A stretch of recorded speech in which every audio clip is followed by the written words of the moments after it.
What's up, lasagnas? It's Dylan Lasagna here. Welcome to my 2016 SummerSlam reactions. And look who's joining me today. Oh, it's my friend Sam. If you guys remember him from my WrestleMania 32 predictions. Yes, Unhinged Heel. Unhinged Heel and That Page guy, or That Wrestling guy. So go check out both of those accounts on Instagram. I'll leave those in the link in the description below. So let's talk about SummerSlam. Kind of disappointed. The card was stacked too much here. So with that being said, let's talk about the main event. So the main event, Brock Lesnar versus Randy Orton, the most hyped up match on all the SummerSlam card, the entire SummerSlam card. It didn't live up to expectations. It wasn't living up to the moment. And it was too predictable for me. As I said, like I commented on one Instagram post, it's just going to be all about suplexes, RKOs, F5s, all that crap. Not really that much suplexes, to be honest. I think the total was like 7 suplexes, which is like a new low, like suplex low for Brock Lesnar, which is very surprising. And the weird thing that when he was suplexing Randy Orton, it looked like that he was having trouble like lifting him up. It's like, was Randy Orton really that heavy to lift him or something? I think they're just protecting his shoulder. That's the thing. I agree. And then how it was cool how Brock Lesnar just like threw Randy Orton through the announce table like a badass. So I thought that was funny. And then Randy Orton with that RKO on the announce table out of nowhere, might I add. And then He didn't go to Viperville though. Yeah. He didn't get knocked out, so.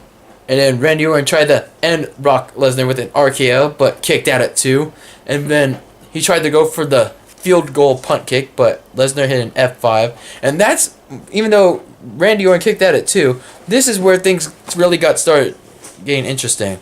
Lesnar took the gloves off and then pounding the pudding out of Randy Orton with those elbows. The shit out of him. And then Randy Orton started freaking bleeding. I didn't know if that was a blade. To be honest, it did not seem like a blade. Exactly, that's what I'm saying. It did not seem like it. It looked like a legitimate like cut, like a UFC like kind of cut. Yes. And Randy Orton was bleeding all over the place. He was like really knocked out, and doctors were trying to get in there, and the whole crowd was booing, and you know how the crowd goes when doctors get in the mix between the matches. They started booing the shit out of them. And after the doctors interfered like 3 times after Brock Lesnar tried to beat him up, they called off the match. Yeah. And Lesnar was the winner, TKO. And after the match, it was short, to be honest. Under like short 10 minutes. And after the match, Lesnar F5'd Shane McMahon when he wanted to go check in on Randy Orton. I knew that was gonna happen from the beginning when Shane. By the way that Brock Lesnar was looking at Shane, I knew that shit was gonna go down immediately. So I figured out like, he's gonna F5 him, and we had no idea what's gonna happen tomorrow or SmackDown. So I'm kind of excited to see the fallout, but kind of concerned for Randy Orton. Yes, he has kids. Come on, and I could be concerned. But overall, kind of a disappointing match overall. To be honest, SummerSlam, I thought it would actually be good in my opinion, but it was just. It was a waste, to be honest. Seth Rollins versus Finn Balor for the Universal Championship in the match that everyone was crapping on. Not because of the wrestlers. It was the title. Yes. The Universal Championship. The unveiling, finally, after weeks of what the Universal Championship would look like. It would look like a ripoff of the WWE World title. Really? That's the best WWE could come up with. Way to go.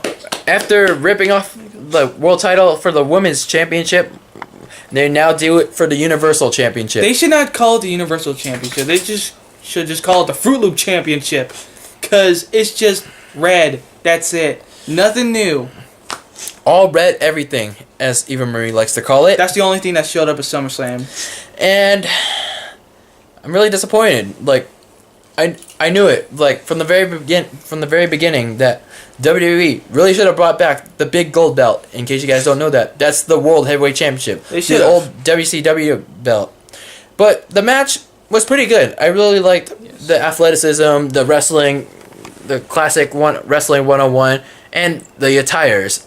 Sam really thought Seth Rollins' attire was really weird. He looked like he was from Tron. It was like really funny. But Finn Balor's entrance, and who's this? It's Lele. Hey Lele. It's my Chihuahua. Don't mind her. She's a spaz all the time. So anyway, so Finn Balor's entrance, Demon King entrance, very spectacular overall. But I still wish that he would have debuted it instead of SummerSlam instead of Raw. Imagine the reaction. He would have gotten better. So Finn Balor and Seth Rollins have a good match.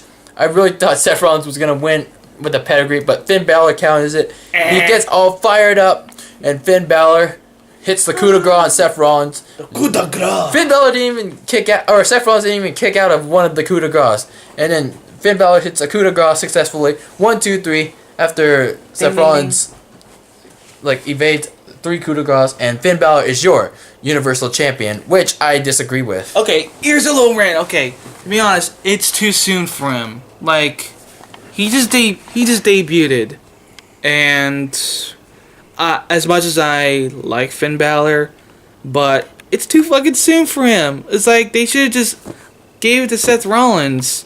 Like, literally, they should have, because guy from NXT.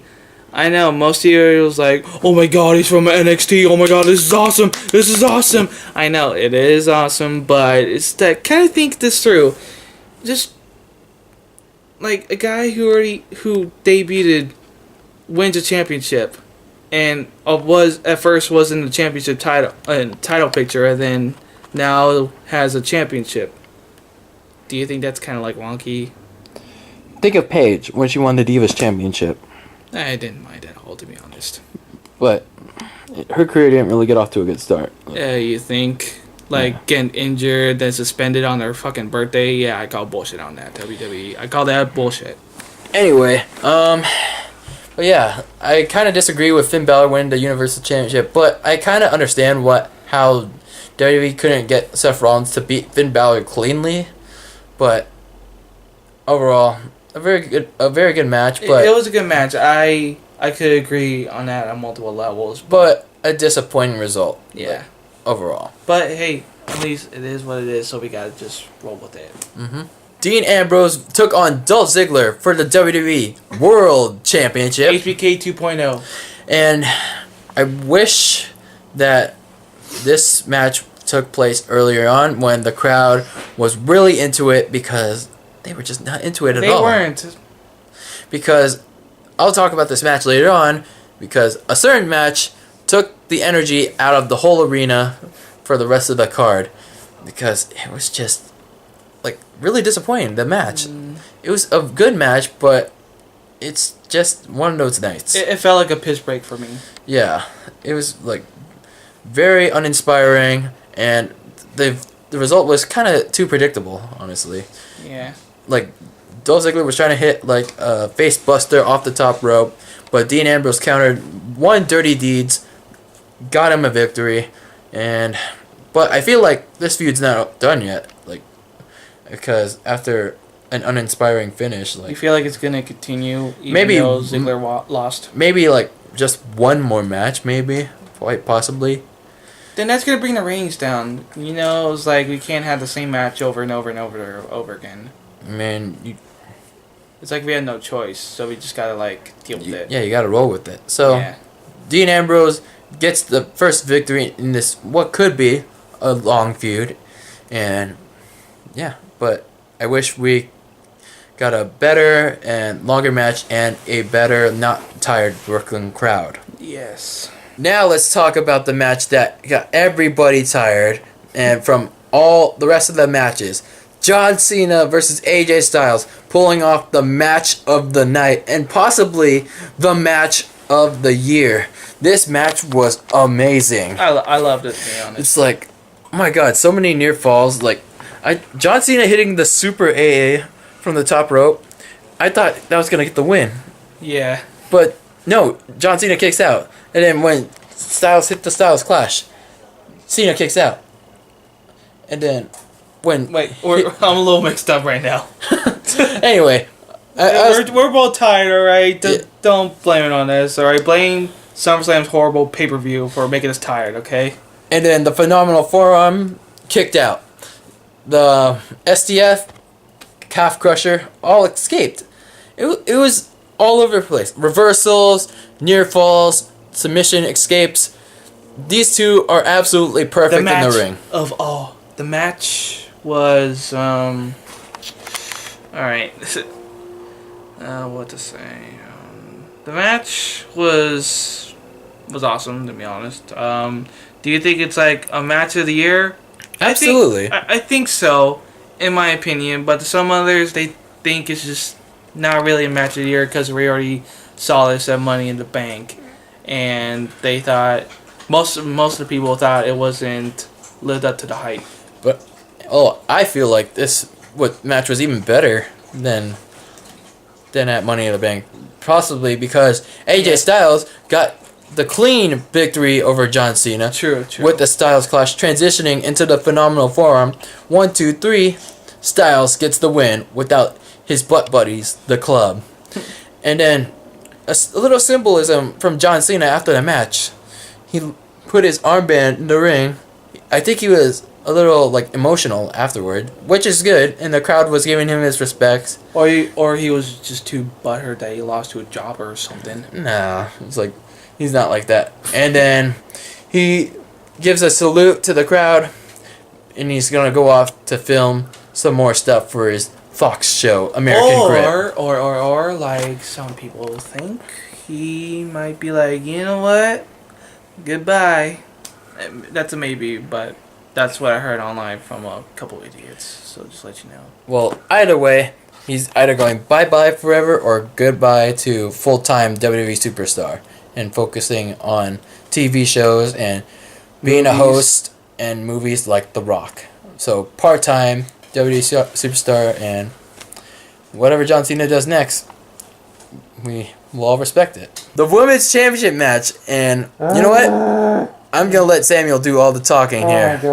Sasha Banks versus Charlotte for the Women's Championship. And this match was not as good as the prequel, but it was shit. And utter shit. You know what? I'll let my friend Sam do all the talking from here. Thank you. Okay, so... oh my god. Okay, so of course, we all know that Charlotte won the Women's Championship. And to be honest, I feel bad for Sasha. It's like, she worked so hard to win the Women's Championship belt, and 3 weeks later, she loses it to Charlotte. Like, fuck WWE, really? You're just gonna you got injured during the match? Oh, change of plans. Give it to Charlotte, because apparently Charlotte got injured during the match. And switch of plans, they decided to give it to Charlotte instead of letting Sasha retain it again. So, what do I think about that?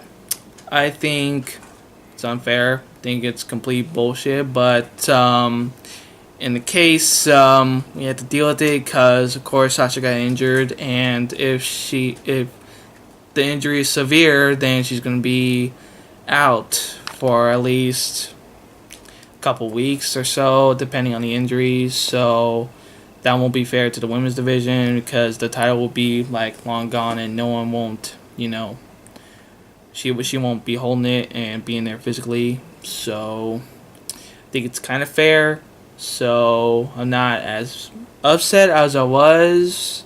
A good thing I wasn't throwing any tables or breaking anything. So good thing nothing is broken in the house. Thank God. So who do you think Charlotte's number one contender is going to be now that Sasha Banks might be injured, or quite possibly, as reports are saying, she might be going on her honeymoon with her husband, I'm supposing. I don't know how you pronounce that dude's name, to be honest, but But congratulations to Sasha. I'm happy for her. To let everyone know I'm happy for her.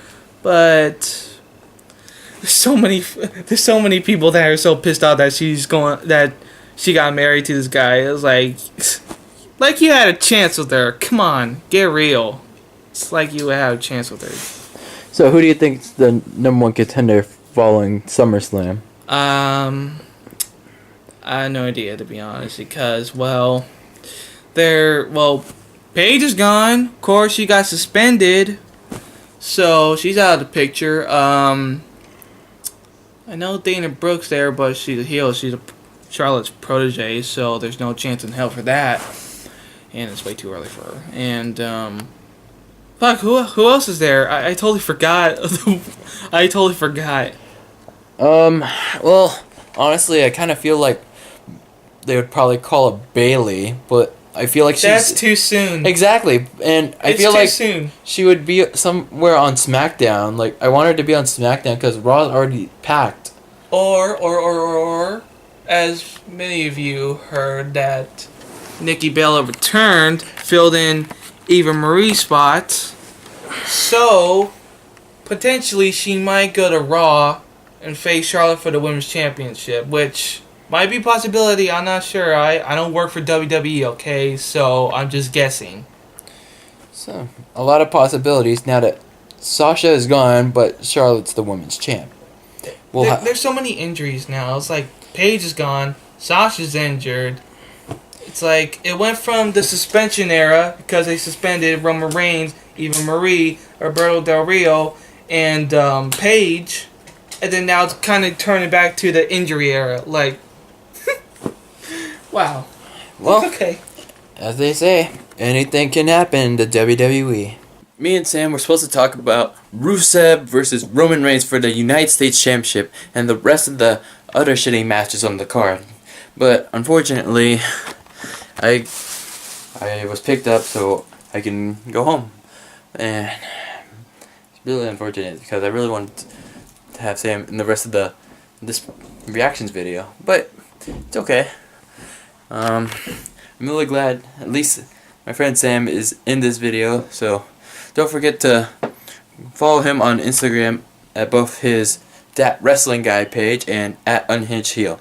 So let's talk about Rusev versus Roman Reigns for the United States Championship, or at least we thought we had a match, because as Roman Reigns was coming out to fight Rusev for the United States Championship, Roman Reigns was trying to get in the ring.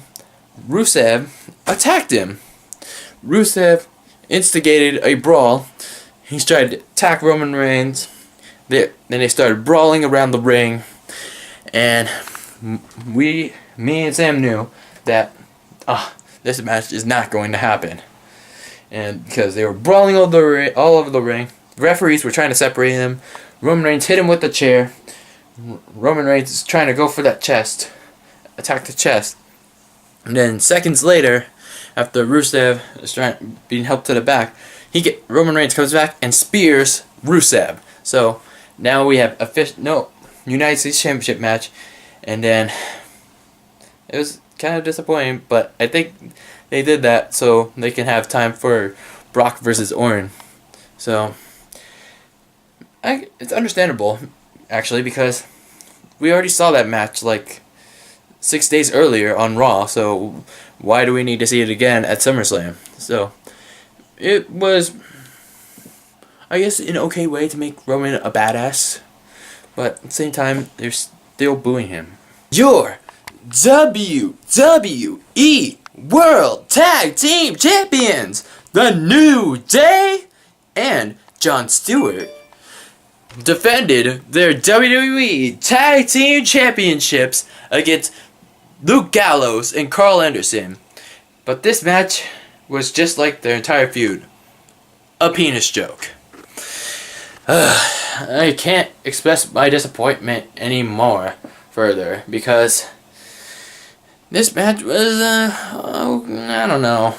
Because the whole Jon Stewart thing, like, I kind of felt like might be a repeat of what happened last year, with how Jon Stewart turned on John Cena when we all thought Jon Stewart was going to help John Cena, but instead he turned on him. And it's the same fate might await the New Day, but no. Said Jon Stewart was actually all New Day. Like, he was actually helping the New Day. Like, after Gallows and Anderson hit the Magic Killer, Jon Stewart distracted Gallows and Anderson and tried to... He actually obliged and convinced Gallows and Anderson to hurt his groin. Tried to give him ring postitis. He wanted them to do it. Like, what the fuck are you doing? What were you thinking, Jon Stewart? Like, what the fuck? And then, who comes out? It's a New Day! Yes, it is! Big E makes his return from his ring postitis, and he gets the New Day disqualified. Who figure? Go figure. And then, he goes on a warpath, taking Gallows and Anderson to Suplex City, and yeah, that's pretty much it. The New Day celebrate dancing with Jon Stewart, and the New Day is now back at full strength. You can poop, but you can't flush. The toilet is going down the drain. Why is that? Because Nikki Bella made her WWE return after a really bad neck injury. And she joined the team of Alexa Bliss and Natalya after Eva Marie was suspended, or as WWE wants to do in a storyline, on vacation from exhaustion. From what? We all know the story. She's suspended. Why do we need to go through more bullshit for Eva Marie? Anyway, Nikki Bella makes a return to WWE to be the mystery partner for Natalya and Alexa Bliss. And why was I the only one that knew this was coming? I don't think I was, but I think my friend Samuel was the one that knew it too. But anyway, they take on Becky Lynch, Naomi, and Carmella, who I still really feel bad for, and that she still would have stayed with Enzo and Big Cass on Raw. And I was actually surprised that they got a good amount of time here. Like, they got to showcase the SmackDown Live women. Like, I really thought this would have been a fast match, but no, this is actually a pretty decent match. Like, I kind of liked it. And Nikki Bella hits the Bullhammer. That's no longer Bad News Barrett's or Wade Barrett's. And then she debuts a new finisher that's not the Rack Attack. She debuts a TKO. And I thought she was going to do an attitude adjustment or something. Like, because her boyfriend is, you can't see me, John Cena. She gets the victory for her team, and I'm actually glad Nikki Bella's back. I thought she's going to be a babyface when she made her return, because of the standing ovation she got at WrestleMania 32, and how horrific the neck injury was. But as a heel, Nikki Bella is great. So I'm glad Nikki Bella's back. The SmackDown Live roster definitely got a good addition, but this whole women's division on SmackDown just got interesting. The Miz defended his Intercontinental Championship against Apollo Crews in the match that I never cared about at all. Why is that? Because I really wish Apollo Crews was not called up to the main roster this early in his career. They really should have gave him 1 or 2 more years. And I really don't know what the fuck Miz is wearing. And what Maurice, like Phantom of the Opera and Star Wars, I don't know. And this was not an interesting match at all. And I was really bored on it. I was just looking at my Instagram feed the whole time with Sam. Anyway, Miz got the win with the skull-crushing finale, and he's still your Intercontinental Champion.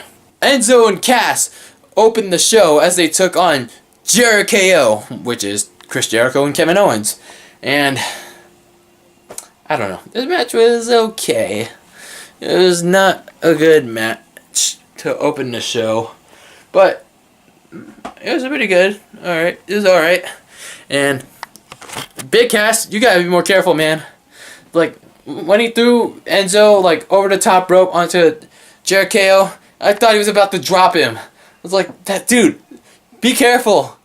You got, like, work on that spot, man.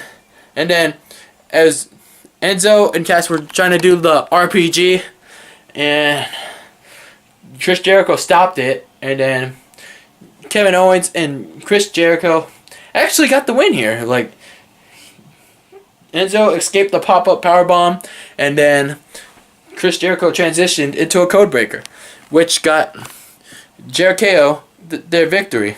And I think they're a real legitimate tag team. Like, they're for real. I thought Enzo and Cass were going to win, and then JeriKO and Owens were going to, like, bicker with each other and fight each other. But no, they're for real. Like, it seems like WWE's really going with this JeriKO thing. So it should be interesting to see what happens tomorrow on Raw, and let's see what happens. Now for some pre-show action that nobody gave a shit about, which was America Alpha teaming up again with the Usos and the Hype Bros to take on the Ascension, Breezango, or I like to call Febreze, and the Raw Villains again in the same 12-minute tag team match that we saw on SmackDown a couple weeks ago. So I don't really care about this match because we saw this match a couple weeks ago on Raw. It was okay to start the show. And what I did find really interesting, though, is that when American Alpha was about to go for the pin, go for the victory, one of the Usos, like, stole the victory, hitting a Superfly splash, almost, like, crushing Chad Gable.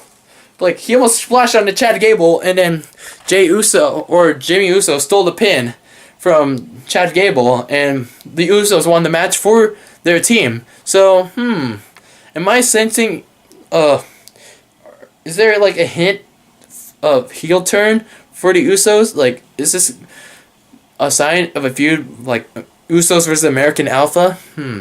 Should be interesting to watch for SmackDown Live. There was also Sami Zayn versus Neville. No, not Sami Zayn versus Neville, but that would be cool though.